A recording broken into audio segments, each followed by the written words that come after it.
নমস্কার। গত পর্বে আমরা দেবী ভৈরবীর সাথে মহৎ জিজ্ঞাসা শুনেছি কিভাবে সেই পরম পূর্ণতা লাভ করা যায়। আজ মহাদেবের উত্তর শুরু। 24 নম্বর সূত্রটি হলো সেই 112টি ধ্যান কৌশলের মধ্যে প্রথম ও আদিম কৌশল। এই কৌশলটি এত সরল অথচ এত শক্তিশালী যে একে তান্ত্রিক যোগের চাবিকাঠি বলা যেতে পারে। সূত্রটি বলছে, ঊর্ধ্বে প্রাণ হ্যাদ জীব, অর্থাৎ প্রাণ নিঃশ্বাস যখন ঊর্ধ্বমুখী বা বাইরের দিকে যায় এবং জীব প্রশ্বাস যখন অধোমুখী বা ভিতরের দিকে আসে। শ্বাস প্রশ্বাসের এই দুটি গতিই আমাদের জীবন, কিন্তু এই দুটি গতি সম্পূর্ণ সচেতনভাবে অনুভব করতে হয়। প্রাণ হলো বেরিয়ে যাওয়া শক্তি আর জীব হলো ভিতরে আসা শক্তি। জীবনের এই প্রবাহকে উপলব্ধি করুন। এই দুই গতির উৎপত্তিদ্বয় স্থানে বা দুই প্রান্তে মনোযোগ স্থির করুন। প্রথম স্থান নিঃশ্বাস সম্পূর্ণভাবে বেরোনোর পর প্রশ্বাস শুরু হওয়ার আগে যে ক্ষুদ্র বিরতি। দ্বিতীয় স্থান প্রশ্বাস সম্পূর্ণরূপে নেওয়ার পর এবং নিঃশ্বাস শুরু হওয়ার আগে যে ক্ষুদ্র বিরতি। এই দুটি স্থান হলো সময় ও গতির ঊর্ধ্বে থাকা চেতনার বিশুদ্ধ প্রবেশদ্বার। একটি উদাহরণ দেওয়া যাক। ট্রাফিক লাইট ও দোলনা। কল্পনা করুন একটি দোলনা। দোলনা যখন একদিকে গতিশীল হয়ে শেষ সীমায় পৌঁছায় তখন এক মুহূর্তের জন্য সেটি থমকে যায়। সেখান থেকে বিপরীত দিকে তার যাত্রা শুরু হয়। এই থমকে যাওয়ার মুহূর্তটি হলো বিশ্রাম। একটি ট্রাফিক লাইট যা লাল থেকে সবুজে যাওয়ার আগে এক পলকের জন্য নীরব হলুদ সিগন্যাল দেয়।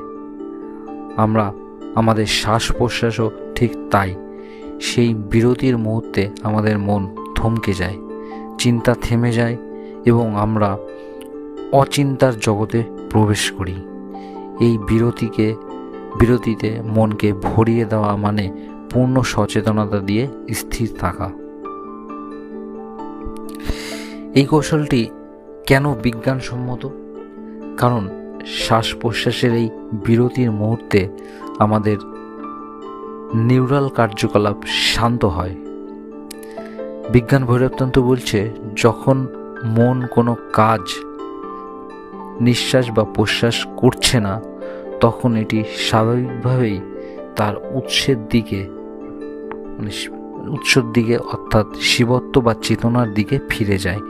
এই মুহূর্তটি হলো সেই সংদিক্ষণ জাংশন পয়েন্ট, যেখানে আমরা আমাদের ব্যক্তিগত চেতনার দেওয়াল টপকে সার্বজনীন চেতনার মধ্যে প্রবেশ করি।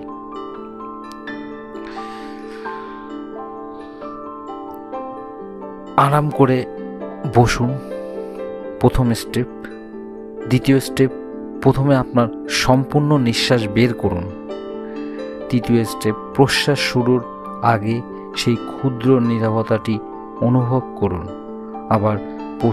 আবার প্রশ্বাস নিন, পেট ভরে বায়ু প্রবেশ করান। নিঃশ্বাস ছাড়ার আগে সেই দ্বিতীয় নীরবতাটিকে অনুভব করুন।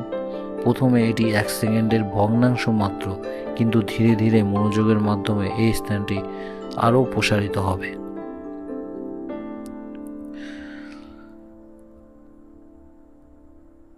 মহাদেব ভৈরব প্রতিশ্রুতি দিচ্ছেন যে এই দুই নীরব বিন্দুতে স্থির থাকতে পারলে আপনি ভরিতা স্থিতি বা পরম পূর্ণতার অবস্থা লাভ করবেন।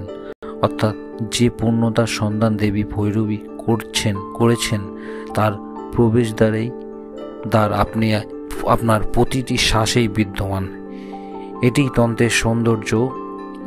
জীবনকে অস্বীকার নয়, বরং জীবনের প্রতিটি সাধারণ কাজকেই ধ্যানের উপকরণ করে তোলা। পরবর্তী ভিডিওতে আমরা শ্বাস প্রশ্বাস সংক্রান্ত দ্বিতীয় কৌশলটি জানব। বিজ্ঞান ভৈরবতন্ত্রের আরও নতুন নতুন সূত্র জানতে চ্যানেলটি সাবস্ক্রাইব করুন।